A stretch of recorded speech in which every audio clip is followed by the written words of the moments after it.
Hey guys, let's talk a little bit today about the Law of One material, right? Written by Raw, the entity Raw, channeled back in the 1980s.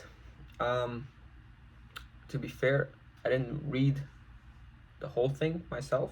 I did listen to about half through YouTube, through an audiobook, or through whatever recorded audio, and then there's this guy Aaron Abke, some of you may have heard of him. He does a lot of deep insights regarding the Law of One. So, I kind of dove deep into that from his perspective as well.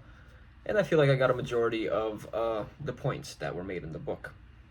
Um, Basically, what it's saying is that, we have a whole evolutionary experience.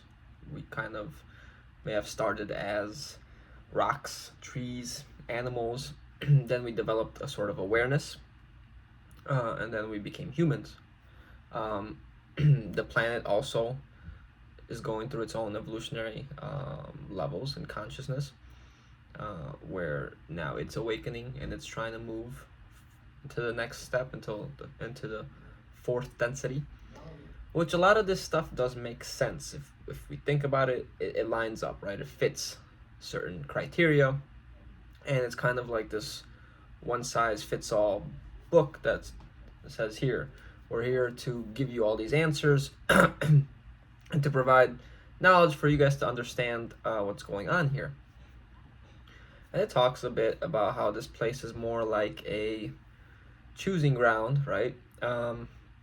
From which we're kind of stuck in limbo here, and rather it talks about staying away from neutrality, right? So you have to actually make a choice, whether you're going to be good or you're going to be bad, right? Positive, negative, and the negative can only go so far until about 5D, right? Fifth density, whereas the positive keeps going until about the seventh density, and then in the eighth density would be like the new density.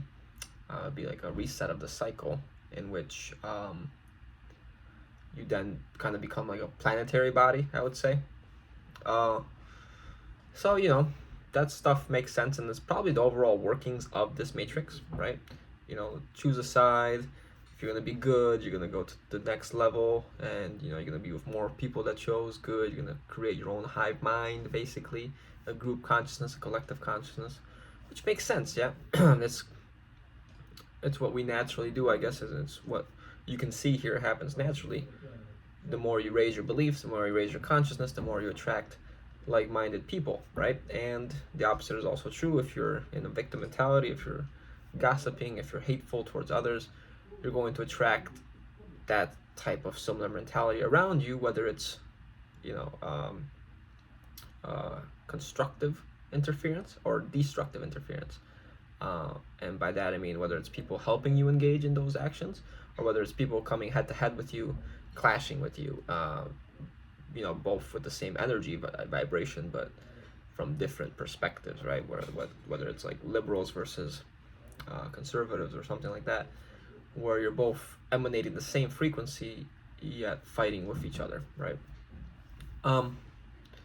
Yet all in all, it never really talks about where we are, right? It never really mentions the matrix. It never really mentions these life councils or what happens after death, or how this idea of a scripted reality, of a simulation, of you not necessarily having the free will that actually it tells you have in the book, right? It says, oh, you got to make a decision: service to others or service to self. Now that makes sense. Again, we want to be helpful towards others. We want to work together. We want to form a community. And then the service to self is more selfish, right? And it actually even explains, like, hey, even though you're being service to other, you're still helping yourself. By helping others, you're helping yourself. So you're still being service to self in a sense. And when being service to self, you're being service to others by providing the polarity, right? If that makes sense. So then there's a bit of a paradox. Well, if that being is being service to self, it's providing that polarity, yet still being service to others, wouldn't it still be put in that service to others category? Because then how is that service to others person going to evolve if it's not getting that service to self polarity anymore, right? So again, this notion of picking a side, um, the Freemasons are all over this, the duality, right? And it's not this organic duality potentially that may have been here before. It's more of an inorganic with the darkness versus the false light. But even if, let's consider if it was dark versus light, okay? We've heard the terms good cop, bad cop, right? When we look at a chessboard, there are the white pieces and there are the black pieces, right? Yin and yang, duality. Yet what are they doing? They're fighting, right? In the spiritual community, when you kind of join this new age, all you hear about is, oh, there's a spiritual war going on, right? We need to fight the darkness. We need to win. The light must win, right? Yet, why does there have to be a fight? Why are we constantly fighting people, slaying demons and all that? I get it, yeah, we want to be sovereign, we want to be free, we don't want them to be attacking us, but it's kind of like it's a perpetual war, and you don't have to look very far out in the universe to see this happening, because we see it at a fractal level down here, right? Everything is mirrored in a sense. They use the same tactics. It's the same copy and paste. They go into a location, let's say the Middle East. They have two groups of people. They initiate a conflict. They sponsor both sides. They let them go to war, and then they reap the profits. The same tactic. They take a dark entity, they take a light entity, they put them to war against each other, and they reap the energetic profit. It's a loosh, right? The whole system in and of itself is meant to kind of fight itself, right? Why don't these beings just exist in peace, right? Wouldn't an organic creator create something that is more so harmonious with itself in a sense, right? So the good cop, bad cop, just like when you get in the near-death experience, there are people that have experiences in which they go to hell. They have all these beings around them and they're tormenting them, and then all of a sudden they decide, okay, I want to go to the light, and the whole, like it's like a switch flips, the whole script flips, and all of a sudden they see all these benevolent light entities that are now being so nice to them and so caring to them, and showing them that, hey, oh, listen, you came to this side, let's work on your growth, let's work on how you can be better so that doesn't happen anymore. But literally it's the same entities that were tormenting them, more than likely change their face, change their appearance to suit that person, right, to make them feel more comfortable now, and all of a sudden we're on the same idea of evolution. And I've made this point before. Listen, if I'm a multidimensional being, an infinite, eternal, whatever being, part of Source, I don't need to evolve anymore. I am evolved. I'm seeking simply to have a different experience, potentially, right? I'm looking to do something that may have never been done before. That's what I imagine Source would want, since it knows everything, since it's seen everything. It knows what's inside the potential. It wants to create experiences. And that's what it potentially tried doing with this duality. Hey, let me introduce some contrast, right?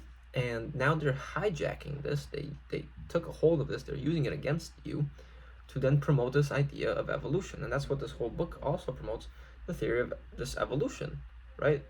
They promote the theory of evolution here in physical form from Charles Darwin, and then they promote it in the spiritual form of, oh, your soul is evolving.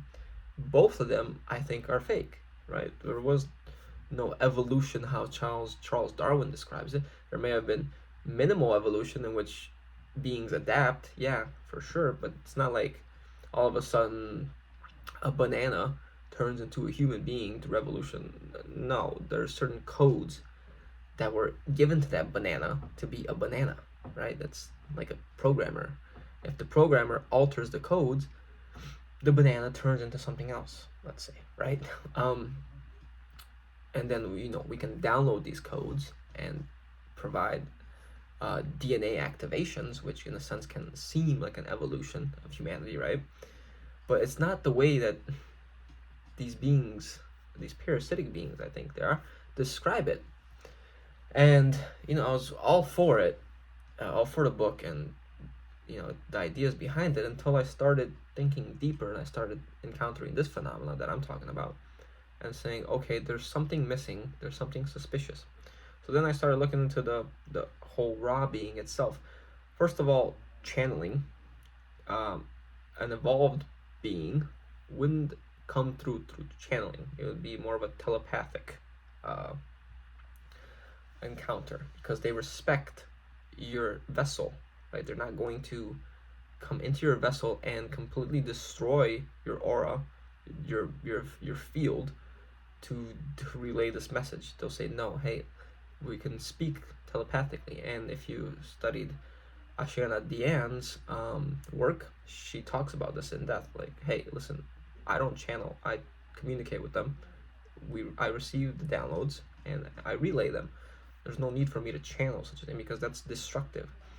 And the whole channeling process, I believe, is very destructive by nature, because in essence, that being then attaches to you, it implants you, and it kind of has dominion over your vessel and over your life potentially, to then influence you along the way. So all of a sudden, from the get-go, that's a red flag, right?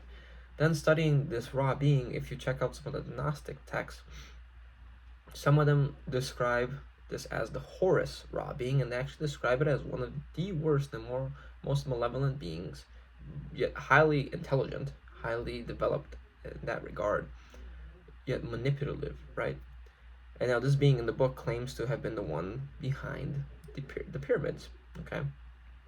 And in the pyramids, when asked why they're aligned with Orion, they say, because we are keeping a close eye on the beings from Orion. What do you mean you're keeping a close eye? Why would you align the pyramids to Orion to keep a close eye on them? That means you were going to Orion through the pyramids. So all of a sudden, we realize, okay, these beings must be from Orion, right? The Draconians, the dragons, right? The Ra beings. And that means, there's a direct connection to Orion. Not to mention that the pyramids are essentially a quantum computer, right? They have aquifers functioning beneath them, and they create a sort of electrical, let's say, energy, electromagnetic energy, which it then channels to Orion. But the pyramid in and of itself functions more like a vacuum. It absorbs this energy, and then it sends it there. So there have been plenty of satanic rituals and all that done in that area, specifically for the purpose of draining people's energy, of taking those souls, that consciousness, and sending it there. It's a loosh farm, and you can learn more about this through some of the sessions that Tina and Karen have had. If you study that, study their channel, check them out. Quantum Healing with Tina and Karen. They made some nice discoveries in their sessions regarding this.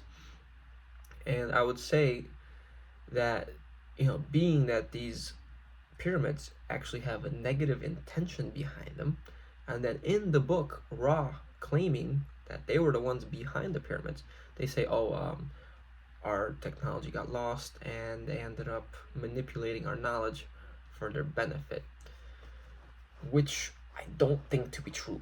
I think the being had a negative intention, because again, the Gnostics describe this being as highly manipulative, right? They came here for the purpose of energy extraction, I think. and they're perpetuating this idea that that soul is evolving. Um, so it's not. These are my beliefs, my spiritual truths. It's not 100% concrete, but it's something that you should be thinking about. And I get the whole law of one, the whole we're connected. There more than likely are many truths in the book, because the best place to hide a lie is between two truths. And even with the whole idea that we're all connected, like we're all one, yes, more than likely we all stem from the same consciousness, the consciousness of source, right? That's what it's using to create everything. But that's basically saying, like, you are one with the demiurge. Yes, it's potentially inside you. It has dominion over you through your ego, through your sexual energy, even if you tie yourself to it. But you can detach from that. You don't have to be connected to that stream of consciousness, to that AI hive mind. Yet this is kind of just putting everything all together, making a whole soup of nothingness potentially. So something to be aware of. Yes, we as source players, we're definitely all connected, and it's important to have affection and compassion even for non-source players, non-player characters, potentially beings without that divine essence, because they could potentially even develop that through an awakening, a spontaneous awakening, or through a source intervention or whatever.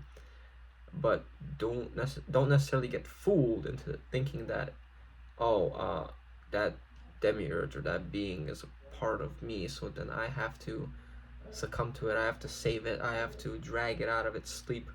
It's making its own choices at the end of the day, and you are really only responsible for your own sovereignty. Okay, you can't force anyone to do anything outside of their own will, whatever free will they may have. Okay.